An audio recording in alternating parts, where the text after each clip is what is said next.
Team, it's put up or shut up time. Do we pay Crystal Palace the money, or is it time to move on?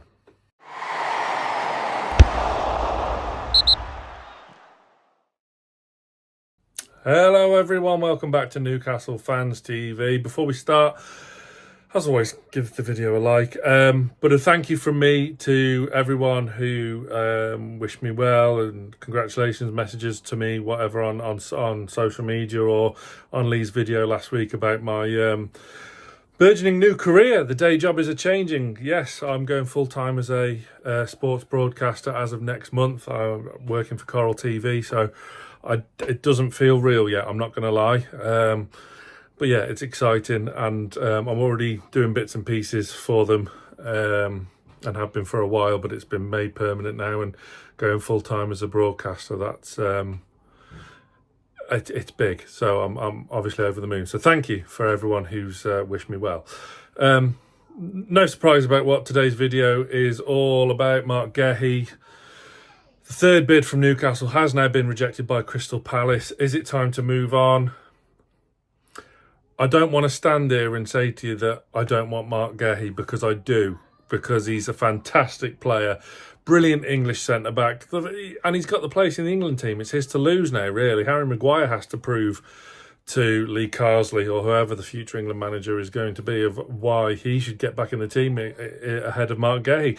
In my opinion, there's no comparison. Guehi is first name on the team sheet in that centre-back pairing with John Stones for England, and I would love to see him in a Newcastle United shirt. However, the fee's getting out of hand. Do I blame Crystal Palace?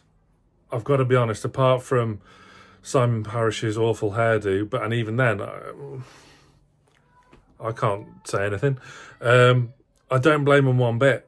He's a prized commodity of theirs, and for a club like Crystal Palace, not forgetting, of course, Chelsea have going to get 20% of the fee Crystal Palace eventually receive for Marc Guehi. So the fact of the matter is, they need to get every penny they can for him, and I don't think they're being unreasonable at the end of the day. When you see the fees going round for Wesley Fofana when he went to Chelsea, and of course, obviously Maguire, as we mentioned, going to Man United, I don't think they're being unreasonable. Obviously, we know we've got the money to spend, but can we spend it because of PSR? This is it, when we especially need a right winger as well. Links with Madueke yesterday and today.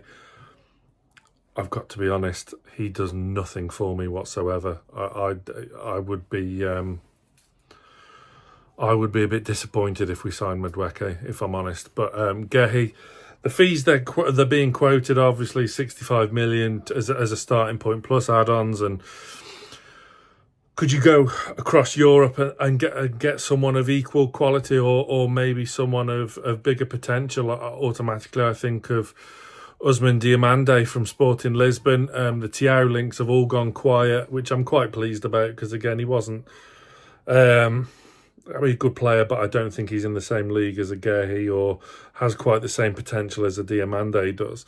Gonzalo Ignacio is a player of also at Sporting Lisbon, I've mentioned on the channel before. He is more left-sided though, and we're pretty stacked in that department now. Quality operator, and definitely one for the future. But you know, the other one being Antonio Silva from Benfica.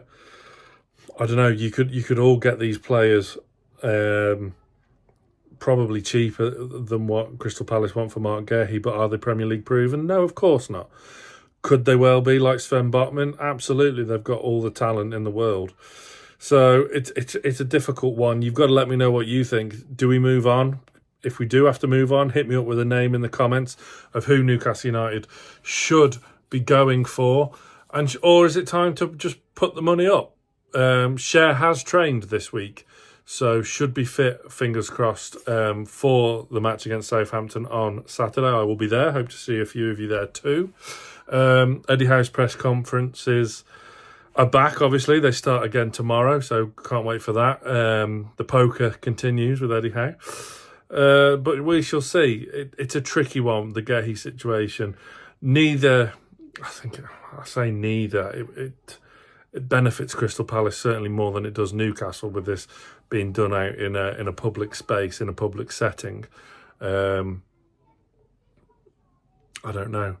Will it come out that it was a smokescreen all along, and bang, we get hit next week by, you know, a new centre-back signing out of the blue, which tends to be the theme so far during the new ownership. But of course, there's been a lot of personnel change this summer, hasn't there? So whether that was kind of the old guard, your Ashworth and Amanda Mirdad, or whether that was a Darren Eales thing, or whatever, time will tell, I suppose. But it's a tricky one. As I say, get your comments in, smash that like button on the video, and fingers crossed for 3 points on Saturday, because that's the main thing ultimately. I'll be glad when the transfer window's shut. But look, centre-back and right wing still needs improving. Miggy and Murphy as our right wingers for a third season in the row is a little bit underwhelming. I'm expecting Jacob Murphy to start on Saturday, which, considering how long it was a Rafa signing. That's how long he's been here, but fair play to him. You can't beat that little smile and that little wave on the new Adidas advert as well. I'll be purchasing that away kit on Saturday. They will be taking my money, believe you me. But yeah, fingers crossed for a positive result on Saturday and a resolution towards this Marc Guehi dispute, tug of war, whatever you want to call it. Either way, smash that like button and stay tuned to Newcastle Fans TV.